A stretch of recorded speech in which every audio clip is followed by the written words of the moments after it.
It feels like these days everyone's telling us, you got to know everything, you got to learn more, you got to stay informed.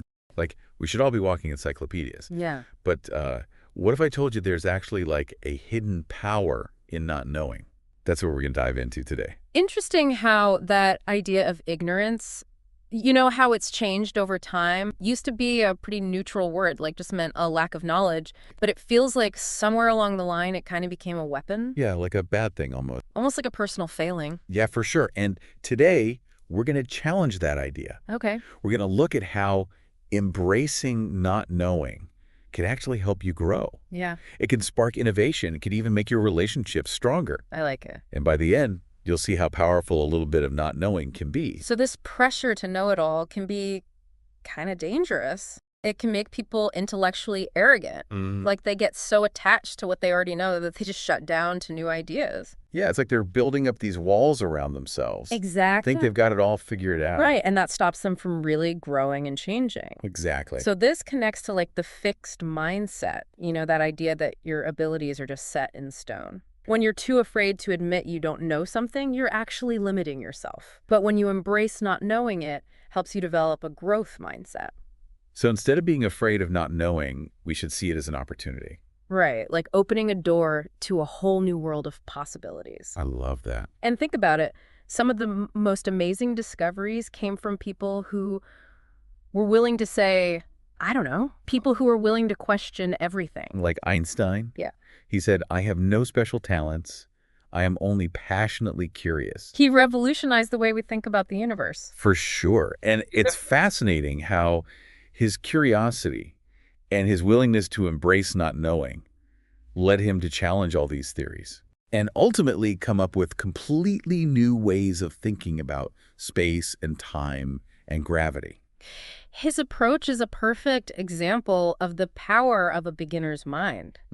He wasn't limited by preconceived notions. He approached problems with wonder and a thirst for knowledge. Right. And that's something we can apply to anything, from science to art to business. And it's not just science. Think about Steve Jobs.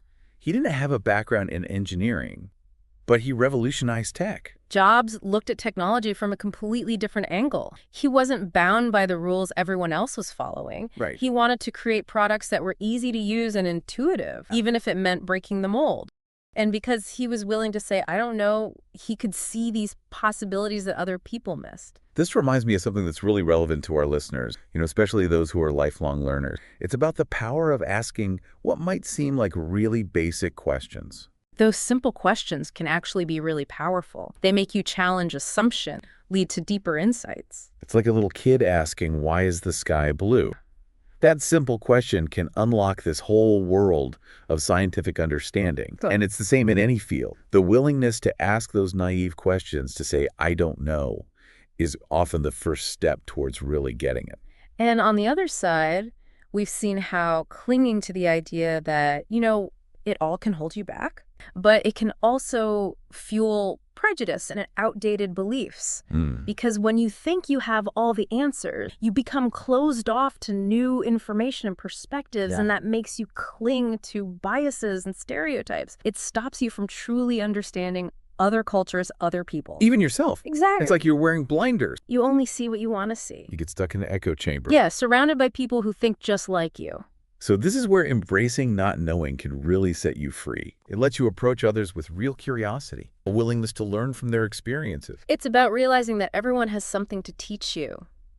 Even if they see things differently than you do. And that openness leads to more empathy and understanding. It's fascinating that the source material connects embracing not knowing with mindfulness. Yeah, that's a really interesting parallel. Mindfulness is all about paying attention to your thoughts and feelings without judging them. Right. And that's similar to admitting that you don't know everything about yourself. It can lead to greater self-awareness and compassion. So it's about cultivating curiosity and openness. Yeah. Both towards ourselves and the world around us. Instead of clinging to rigid beliefs and assumptions, you approach each experience like a beginner ready to learn and grow. So it seems like embracing not knowing isn't about rejecting knowledge. No, not at all. It's more about changing your relationship with it. Exactly. It's about understanding that there's always more to learn, and that our knowledge is constantly growing and changing. And this actually makes us more open to learning new things and broadening our horizons. Yeah, it's like saying, I don't have all the answers, but I'm really eager to find them. And that can be so powerful. So how do we actually put this into practice? Right. What does embracing not knowing look like in our everyday lives? So the source material actually gives us some really practical steps Okay. for how to bring this idea of not knowing into our lives. Hmm. These aren't just like vague concepts. Right. They're real strategies that we can all use. So it's like a toolkit Great. for embracing the unknown. So where do we even begin? Well, the first step might seem obvious, but it's surprisingly powerful. Okay. Ask questions constantly. Okay. And don't hold back. Yeah. No question is too basic or too silly. I think a lot of us, especially as we get older, we get self-conscious about asking questions. Like we think they're dumb questions. It's like we've lost that childlike curiosity, but we need to get it back. Remember, those simple questions can lead to really profound insights. So don't be afraid to keep asking why or how until you really get it.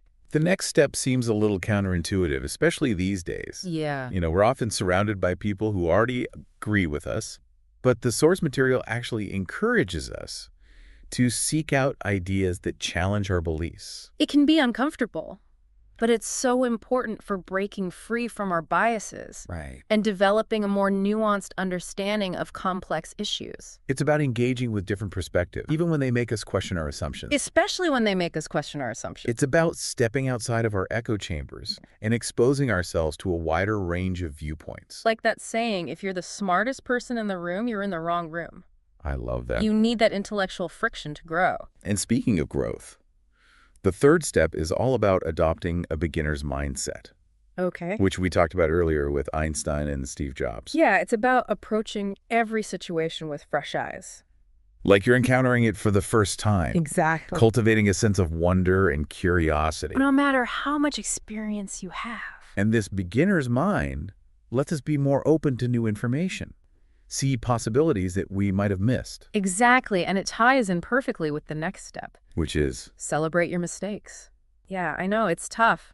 It is. We're often taught to fear failure, Right. to see it as a reflection of our worth. Like we're not good enough. Exactly.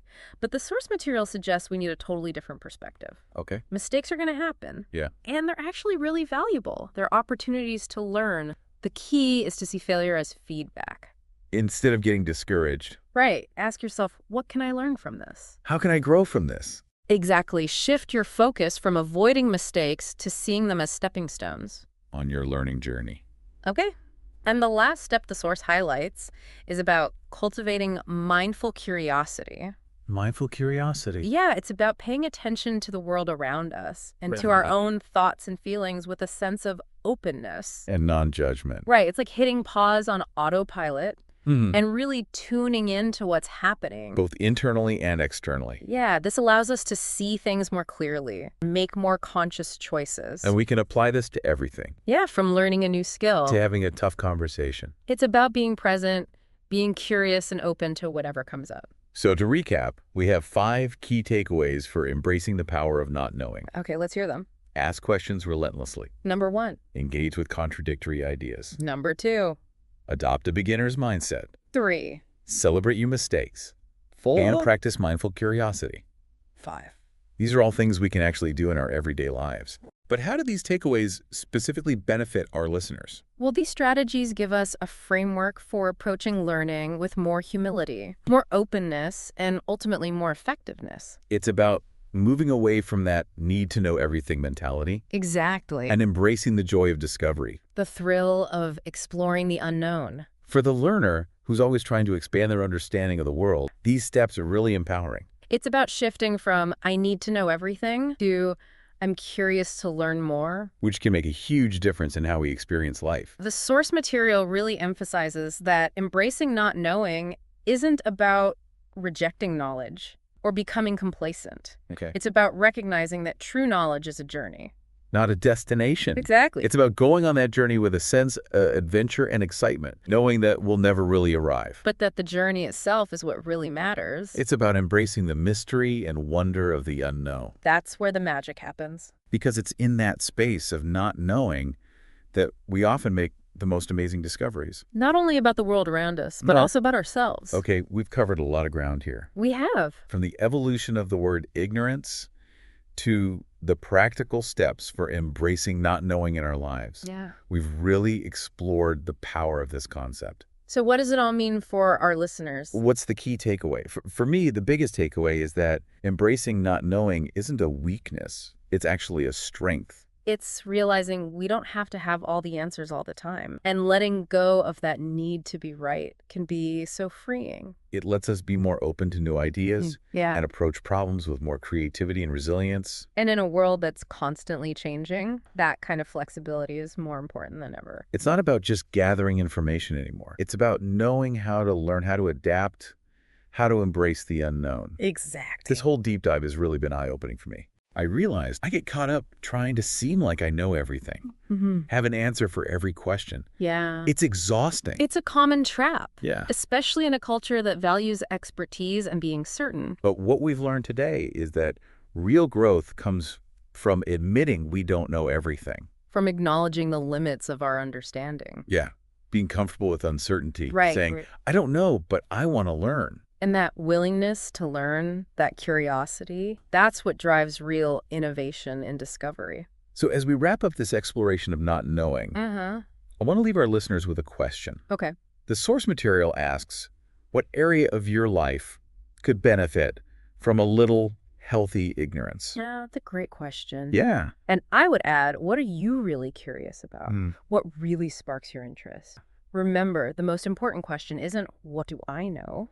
What am I excited to explore and understand? That's where the real journey begins. Thank you for tuning in to this episode of the Deep Thoughts Podcast. I hope you found insights and inspiration to take with you on your journey of self-growth. If you enjoyed the show, be sure to hit the subscribe button so you never miss an episode. And don't forget to follow us on social media to stay updated on new releases and exclusive content. See you next time, where we'll continue to help you grow and explore your full potential.